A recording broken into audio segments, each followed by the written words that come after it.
Guru itu harus mendapatkan lebih daripada politisi Ya, yang di DPR ya. Jadi jangan sampai gajinya sedikit, udah gitu telat. Menurut saya guru harus diperhatikan prima duluan, harus mempunyai dedikasi di dalam proses belajar mengajar, tidak saja sebagai transfer ilmu. Persoalannya guru kadang-kadang hanya 300 per bulan dan Apalagi yang honor, Prof. honorer, Itu kan yang makanya jadi itu problematika banget tuh.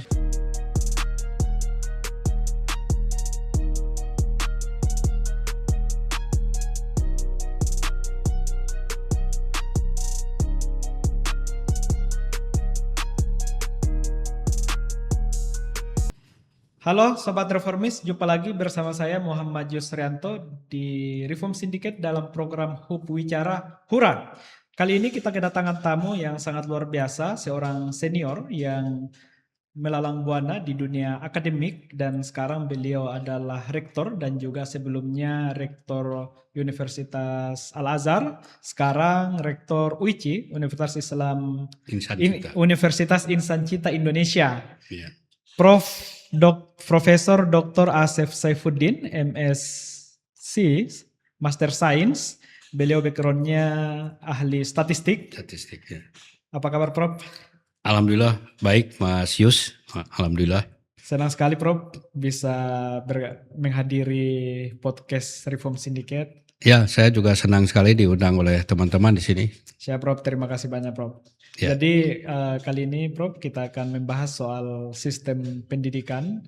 2 hari yang lalu, 2 Mei, kita mengenal dengan Hari Pendidikan Nasional, yang dimana itu menjadi refleksi bagi kita, sebuah bangsa, sebuah negara terkait dengan bagaimana meningkatkan kualitas sumber daya manusia Indonesia ke depannya dalam menopang negara untuk bisa menjadi lebih baik ke depannya. Apalagi 2045 kita mengenal dengan Indonesia Emas. Ya. Nah, pastinya untuk mencapai merealisasikan Indonesia Emas, kita butuh sumber daya manusia yang unggul. Dan sekarang juga kita lebih didominasi oleh usia produktif, apalagi generasi milenial dan Gen Z yang mendominasi jumlah penduduk Indonesia. Tapi sebelum melangkah lebih jauh, Prof, pastinya halayak, publik tidak asing lagi mengenal Prof. Asef yang saya kira sudah tampil di mana-mana lah gitu. Nah, gimana, Prof, terkait dengan kondisi pendidikan kita hari ini? Ya, terima kasih Mas Yus. Kita ngangkat isu tentang pendidikan. Kalau saya menganggap bahwa pendidikan itu bukan sekedar sektor dalam pembangunan, tetapi justru fondasi dalam pembangunan. Jadi harus menjadi utama, diperhatikan oleh pemerintah khususnya dan lembaga negara di Indonesia ini umumnya, serta kita sebagai komponen bangsa menganggap bahwa pendidikan ini nomor 1 di dalam membangun Indonesia. Dengan demikian maka sistem pendidikan pun harus betul-betul konform pada konsep bahwa pendidikan adalah fondasi dari segala hal. Tanpa kekuatan sumber daya manusia, apapun yang dimiliki oleh sebuah negara, apakah itu kekayaan sumber daya alam ataupun kekayaan yang lainnya yang non sumber daya manusia, saya pikir akan tidak banyak gunanya. Karena sumber daya manusia itulah yang akan menggerakkan. Nah, maka dari itu pendidikan menurut saya menjadi sangat penting. Iya. Jadi harus betul-betul disupport, ya. Jangan sampai dijadikan rebutan politik apalagi, atau rebutan jabatan. Iya. Itu menurut saya harus menjadi fondasi di dalam konsep pembangunan Indonesia. Iya. Karena nanti SDM itu akan membangun riset, ya, dan akan membangun ekonomi. Dan sekarang lebih penting lagi adalah kekuatan inovasi. Jadi inovasi yang menggerakkan ekonomi itu yang kita sebut sebagai economic based innovation, itu akan menggerakkan sebuah negara menjadi negara maju. Iya. Nah, kalau kita tidak punya SDM yang kuat, inovasinya menjadi lemah, risetnya menjadi lemah, ekonominya menjadi terlalu tergantung pada sumber daya alam. Dan itu berbahaya sebab sumber daya alam pun kalau tidak dikelola dengan baik maka akan terjadi penurunan kualitas. Apakah itu yang dialami Indonesia hari ini? Itu yang menurut saya terjadi sekarang karena kita terlalu mengandalkan pada kekuatan sumber daya alam. Iya. Jadi ini kejadian memang cukup lama ya. Karena tentunya bukan hanya 1-2 tahun, 10 tahun saja. Udah lama kita tidak terlalu memfokuskan di kekuatan sumber daya manusia itu. Akhirnya kita tergantung pada sumber daya alam. Dan sumber daya alam pun para penelitinya, para pengelolanya itu juga banyak dari luar kan. Itu yang saya pikir harus kita perbaiki. Itu banyak yang dari luar itu karena memang SDM kita belum mumpuni atau gimana, Prof? Ya belum mumpuni dari segi kemampuan high tech. Ya. Seperti misalnya kita ingin mengoptimumkan sumber daya yang ada kaitan dengan pertanian misalnya, sumber daya sawit misalnya, itu kan sawit itu hilirisasinya harus kuat. Hilirnya tidak hanya ke CPO aja, tapi bisa juga dari hilir sawit itu ke obat-obatan kan, ke kosmetik dan ke bangunan itu kan bisa dari sumber daya sawit kan. Nah itu risetnya harus kuat. Dan juga hilirisasi dari sumber daya energi yang kita punya batu bara, kita juga punya gas alam. Nah itu kan harus banyak sekali orang-orang yang mengisi. Nah, saya lihat kurang. Sebenarnya kesempatan tadi disinggung ada bonus demografi. Kan secara teori bonus demografi itu ketika ketergantungan dari orang-orang tua dan anak-anak kecil tuh sedikit dibandingkan dengan usia produktif. Usia produktif itu di usia 14 sampai usia 65. Nah itu sekarang lagi melimpah. Ya sekitar 70% dari 70%. Populasi Bayangkan Indonesia kalau 70% itu adalah orang-orang yang punya otak yang encer, keterampilan yang hebat. Itu luar biasa. Luar biasa. Nah persoalannya kalau itu tidak dioptimumkan, maka akan terjadi petaka ya. Sebab orang-orang itu kan energinya kan tinggi. Tapi kalau mereka tidak punya kemampuan keterampilan, jadi beban. Nah maka dari situlah saya pikir kalau dikaitkan dengan roadmap dari industrialisasi di Indonesia, baik yang berkaitan dengan sumber daya alam misalnya sawit atau sumber daya energi yang lainnya, dibuatlah roadmap sehingga generasi-generasi muda itu nanti akan mengisi ke hilirisasi dari misalnya SDM ya, energi sumber daya mineral itu bisa dari generasi muda yang masuk ke situ. Belum lagi kepada inovasi-inovasi yang saat ini sangat membludak dengan adanya penemuan-penemuan dari artificial intelligence. Semua orang saya pikir sangat tergantung kepada artificial intelligence ya. Dan ekonominya pun bisa bergerak dengan AI itu. Cina bisa jadi model karena dia menguasai AI dan juga dia menemukan banyak sekali AI. Sehingga ekonomi banyak sekali memanfaatkan AI.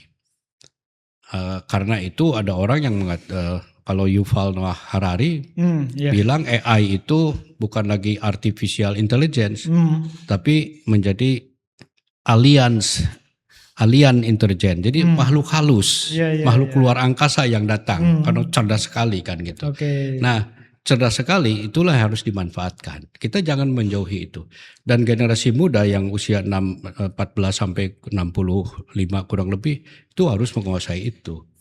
Dengan demikian maka sumber daya alam yang kita miliki, baik sumber daya alam berbasis fosil ataupun sumber daya alam berbasis pertanian itu akan menjadi kebutuhan untuk pangan, kebutuhan untuk energi, kebutuhan untuk papan itu banyak sekali. Dan saya saya masih optimis gitu.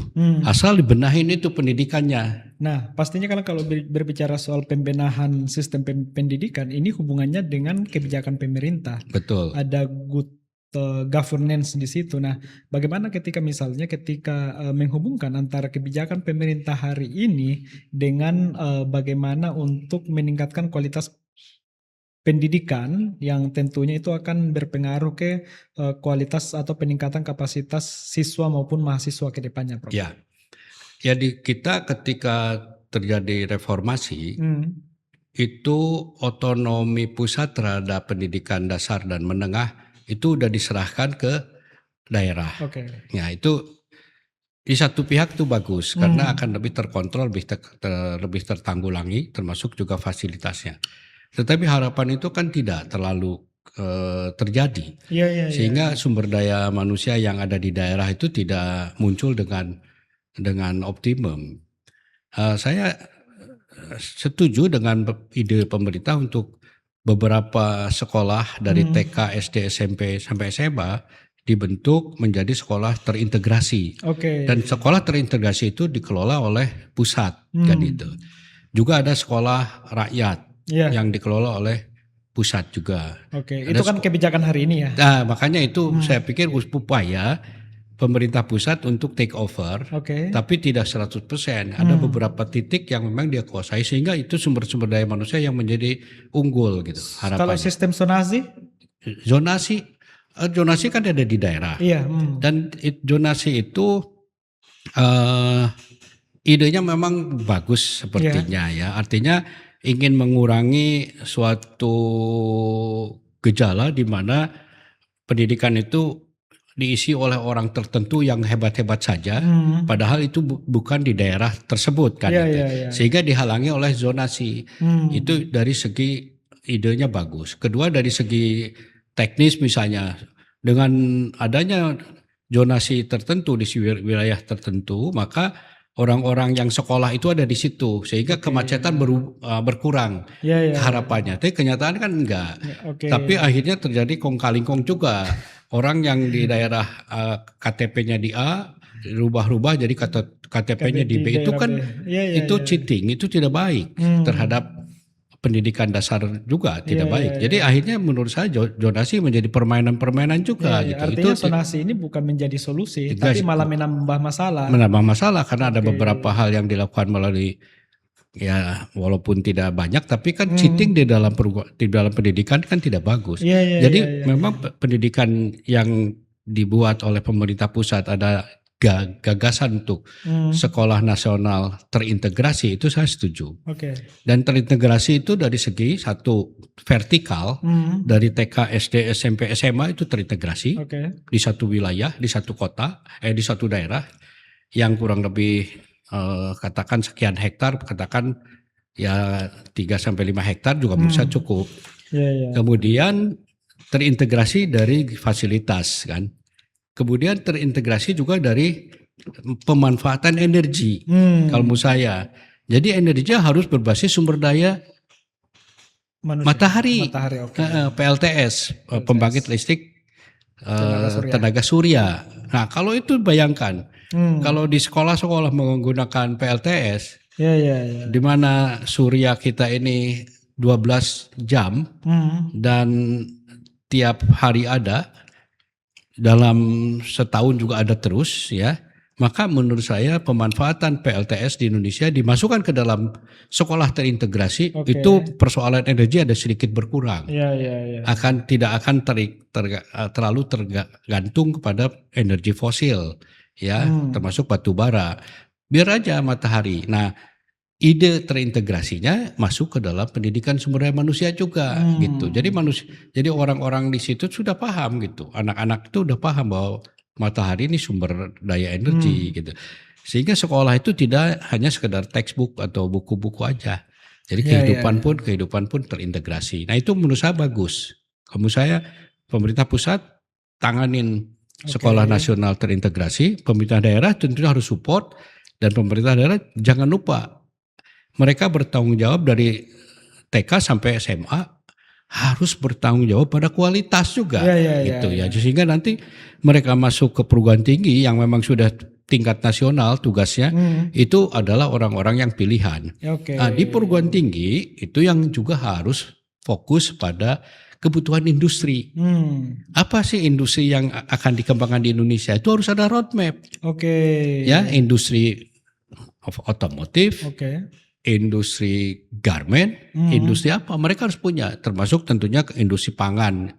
Ya, itu juga harus dipikirkan itu di tingkat perguruan tinggi karena kaitannya dengan riset kan. Ya, sehingga jangan hanya bikin prodi aja gitu, tapi tidak ngait dengan kebutuhan industri itu. Tapi yang jadi permasalahan juga Prof terkait dengan sistem belajar mengajar khususnya guru ini, yang pertama banyak guru yang lebih cenderung mengejar sertifikasi.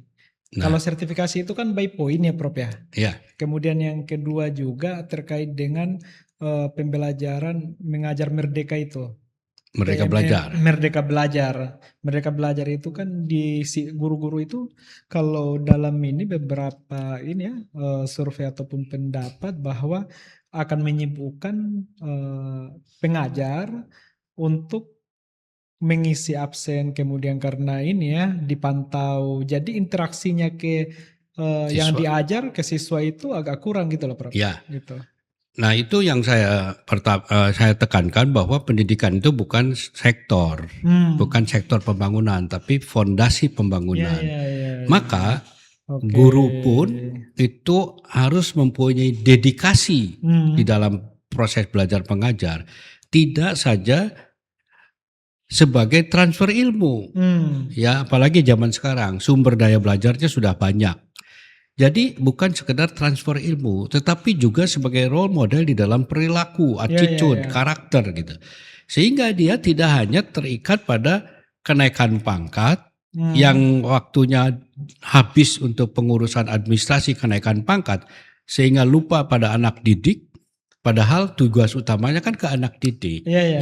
Jadi dalam hal ini maka karena pendidikan adalah fondasi di pembangunan, maka guru menjadi sangat penting. Maka dari itu, guru juga harus mendapatkan salary yang pas, yang lebih tinggi daripada rata-rata. Itu yang jadi persoalan di negeri ini, Prof. Persoalannya guru, kesejahteraan guru. Berat. Guru itu kadang-kadang hanya 300 per bulan. Dan apalagi yang honor, Prof. Honorer, makanya itu problematika banget tuh. Ya menurut saya guru harus diperhatikan prima. Duluan guru itu, ya jadi jangan sampai gajinya sedikit, udah gitu telat, gitu ya. Kita harus perhatikan guru itu harus mendapatkan lebih daripada politisi yang di DPR ya, karena teman-teman di DPR saya yakin mau itu, karena dia juga punya anak. Anaknya kan dididik oleh siapa? Dididik oleh guru. Nah gurunya harus betul-betul pendidik, ya selain tentunya transfer ilmu, jadi pendidik. Nah untuk menjadi pendidik maka harus full time dia, mikirin pendidikannya. Jadi mikirin anak-anak gitu. Jadi dia tidak mikirin cari tambahan, karena negara sudah tutup, negara sudah menjamin itu ya. Bahkan sampai kebutuhan tersiernya, ya kebutuhan primer sudah harus tutup, kebutuhan sekunder kesehatan tutup, kebutuhan tersier misalnya untuk pikniknya, leisure time-nya harus diperhatikan karena guru juga perlu leisure kan, perlu istirahat. Tapi harus dipikirkan. Maka bila mana guru sudah mendapatkan kebutuhan primer ditutup, sekunder dan tersier ditutup, kemudian dia ngaco, ya bisa dipecat. Kalau sekarang dipecat juga ya gua nanggung sebesalah. Bahkan banyak juga informasi yang berkeliaran itu ya Prof ya, terkait dengan guru karena tingkat kesejahteraannya nggak terjamin, bahkan untuk memenuhi kebutuhan sehari-harinya agak susah, bahkan susah, jadi konsekuensinya mereka harus ngutang untuk memenuhi kebutuhan sehari-harinya. Iya ngutang, dan istilahnya tuh pinjol masuk kan. Kalau pinjol masuk, guru terikat berat. Bayangkan seorang guru mikirin pinjol. seorang guru jadi tukang Gojek misalnya. Itu Iya, kan iya, iya. bagaimana bisa fokus ya untuk siswa. Oke. Ya itu di level dasar menengah itu harusnya guru itu benar-benar diperhatikan oleh Iya, iya, oleh iya. negara.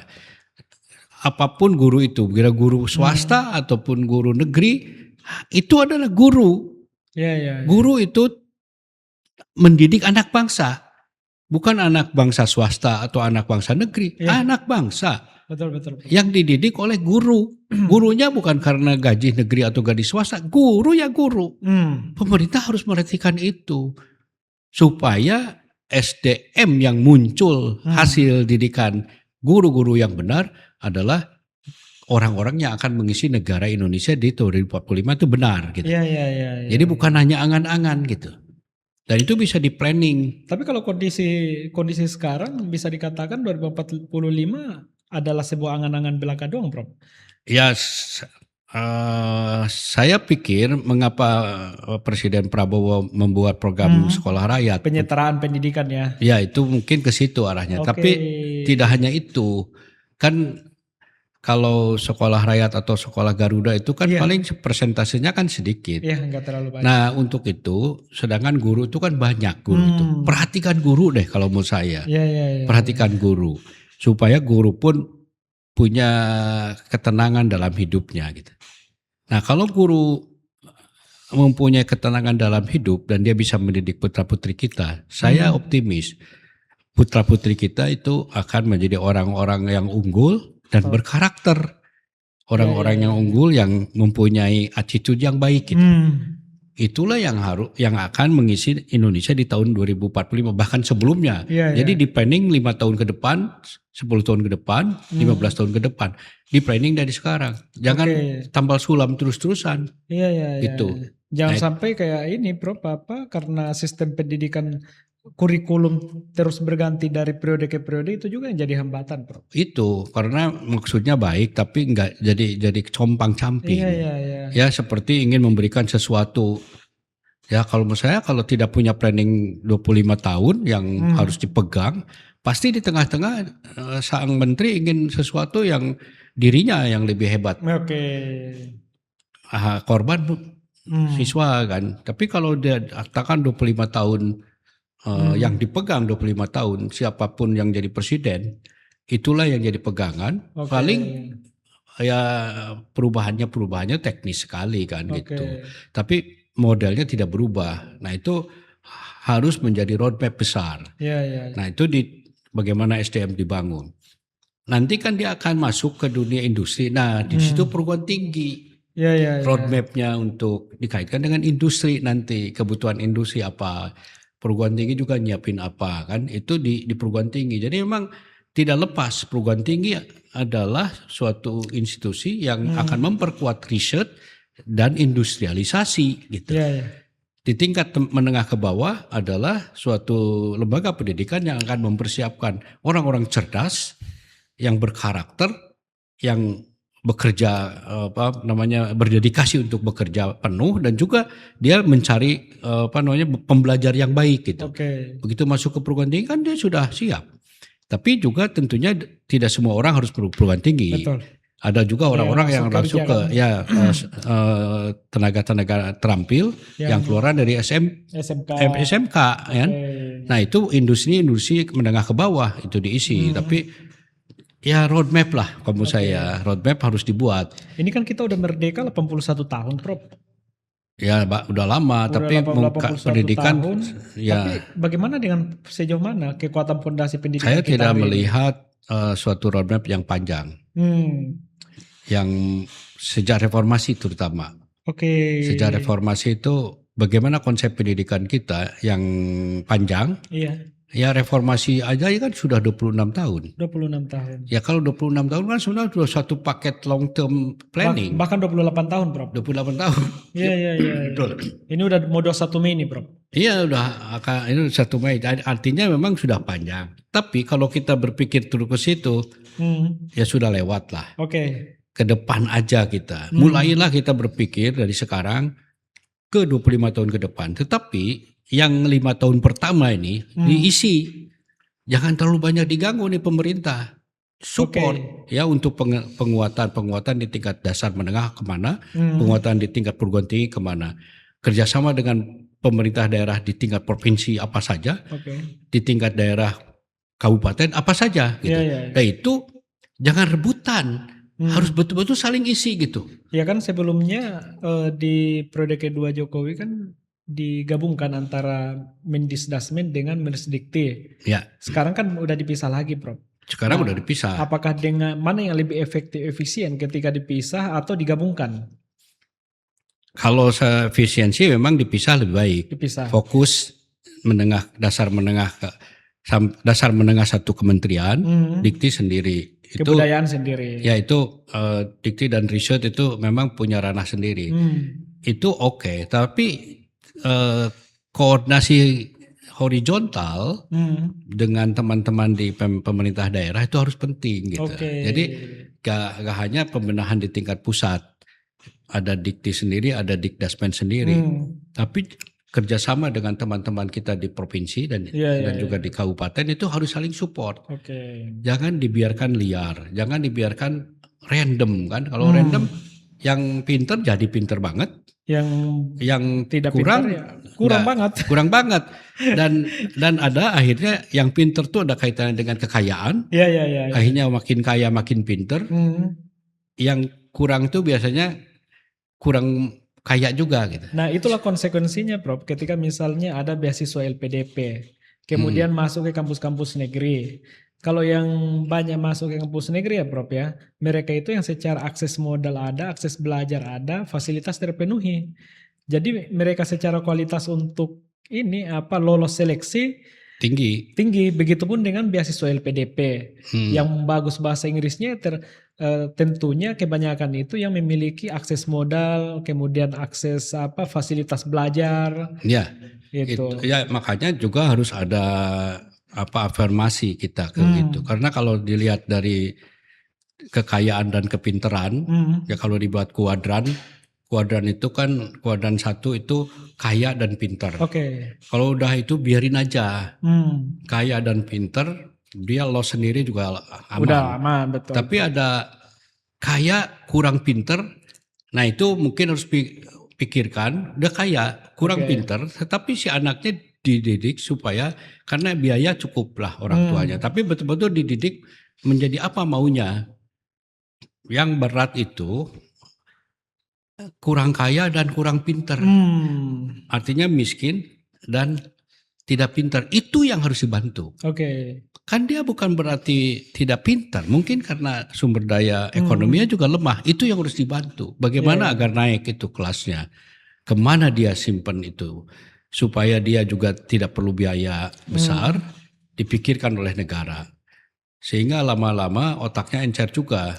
Kan mereka itu bukan karena tidak pintar karena apa, mungkin gizinya juga kurang. Betul. Kan.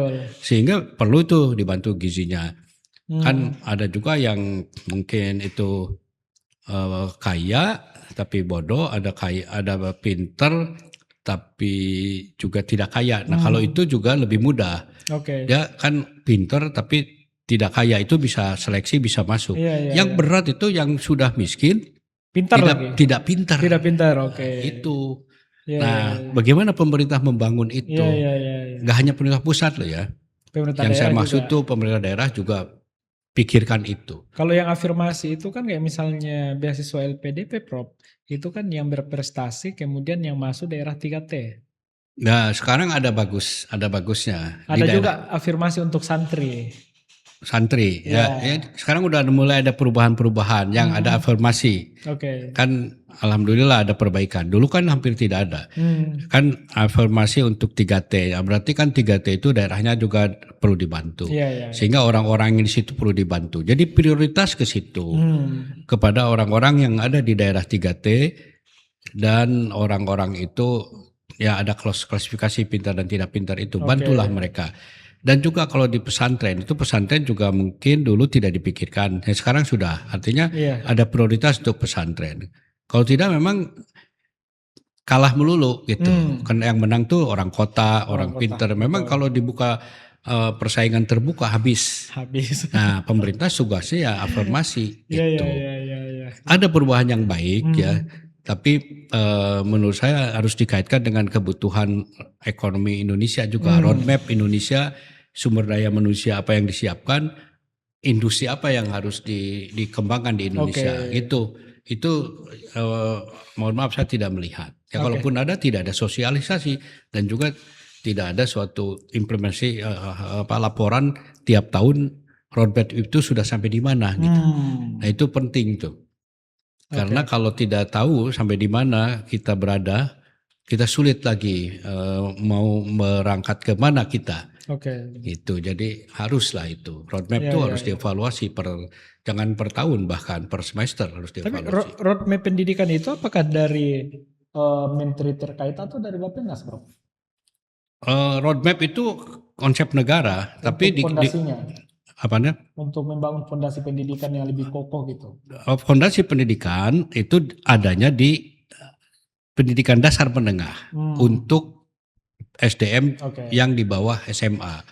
Tapi roadmap itu terintegrasi Oh, iya. bahwa manusia itu akan terus bergerakan, bahwa manusia itu akan mengisi suatu waktu dan mengisi suatu itu ke tenaga kerja kan. Jadi nanti itu roadmapnya memainkan dengan di industri. Nah dan Oke. maka di situ roadmap itu bukan single kementerian, Iya. bukan. Tapi integrasi dari kementerian-kementerian terkait, Terintegrasi semua kementerian. termasuk Kemensos.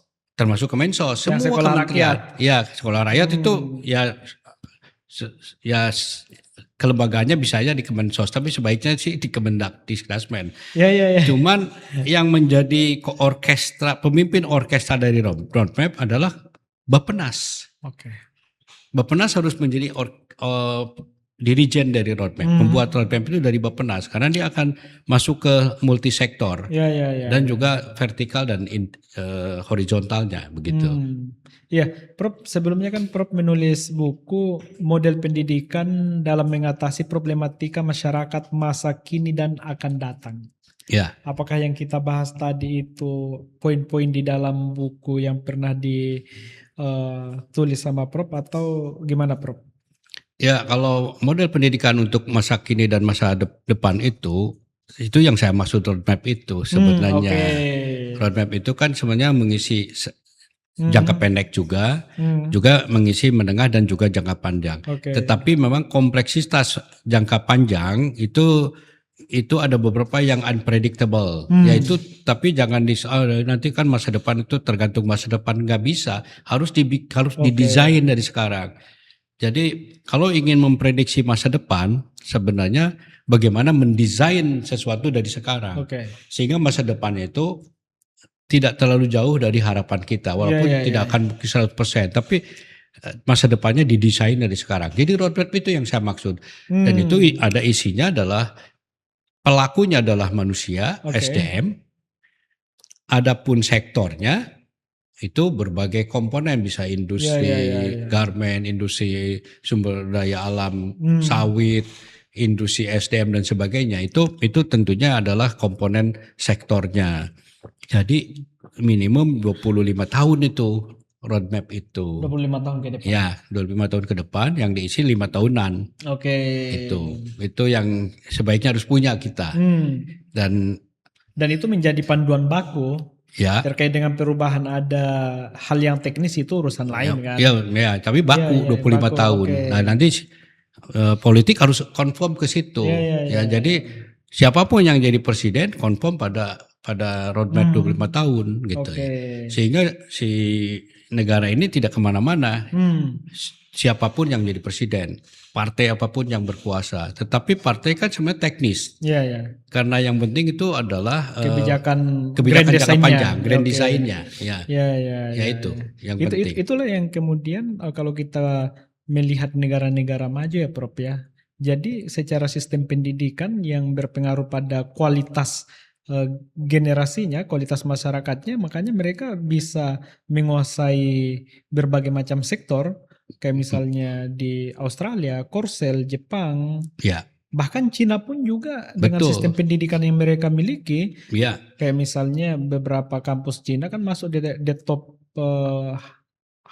100 ya. university. Ya, itu kan didesain untuk Cina nih yang saya tahu didesain oleh Deng Xiaoping Iya. tahun 78. Jadi udah berapa tahun tuh? Udah mendekati 50 tahun. 48. Ya 48. Iya, Ya iya, iya. 48 tahun. Berarti apa? Berarti mereka memikirkan long term Oke. ya. Pada awal-awalnya 78 sampai 80 pertengahan itu kan dikirim tuh seluruh ke negara-negara maju tuh pemuda-pemuda China itu. Kirim terus suruh belajar di luar negeri sebebas-bebasnya dan nanti kamu pulang gitu. Walaupun banyak juga sampai tahun 90 tuh banyak juga yang gak pulang. Tapi setelah itu udah menjadi keinginan masing-masing untuk pulang. Sekarang mengisi. Di 45 tahun sudah mengisi itu mereka. Yang menjadi penemu-penemu AI banyaknya orang Cina. Ya. Dan kasus di Finlandia juga. Finlandia itu kan sebelum tahun 60-an pendidikannya berantakan. Karena pendidikannya berantakan, negaranya pun quote and quote miskin. Ya. Dan mereka paham bahwa kemiskinan itu akibat dari ketidakbagusan SDM. Maka dia lari ke penguatan pendidikan. Tahun 60 ada akte pendidikan. Jadi semacam undang-undang pendidikan yang tidak boleh diintervensi siapapun. Nah itu long term. Nah, kita bisa melihat hasilnya Finlandia sekarang ya. Yaitu sebuah negara yang rekor PISA-nya ya. PISA itu apa? Program International Student Assessment itu kan selalu tinggi. Nah, sementara di Indonesia sendiri kalau bicara soal skor PISA dan krisis literasi khususnya skor PISA, kita itu meski peringkat Indonesia naik 5 sampai 6 di posisinya karena negara lain itu mengalami penurunan yang lebih drastis saat pandemi. Nah, angka absolut kita tetap dalam zona waspada, Prof. Artinya zona rawan kan. Jadi literasi membaca skor kita itu 359, rata-rata OECD 476. Matematika skor kita itu 366, rata-rata OECD itu 472. Sains skor 383, rata-rata OECD 485. Ya. Kan kita di zona berat, di zona merah. Karena kita juara ke-6 dari bawah. Juara ke-6 dari bawah. Juara ke-6 dari bawah. Bukan dari atas ya. Bukan dari atas, kan itu mengerikan.